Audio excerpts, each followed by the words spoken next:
It's our handrail project. Been working on for a while.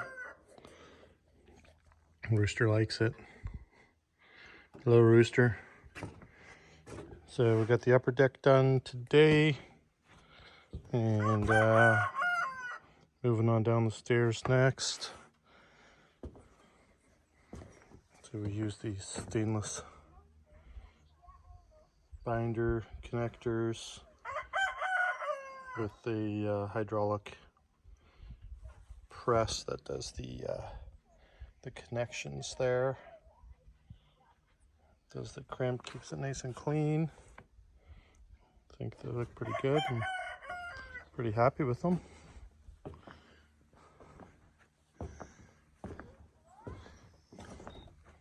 You put all the little stainless sleeves in too.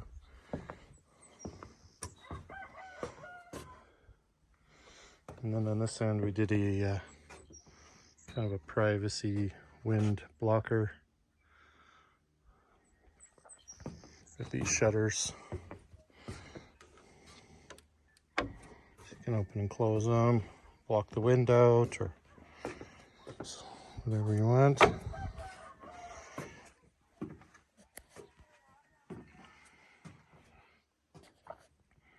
Yeah, so that's our deck so far. Looks like some rain coming in.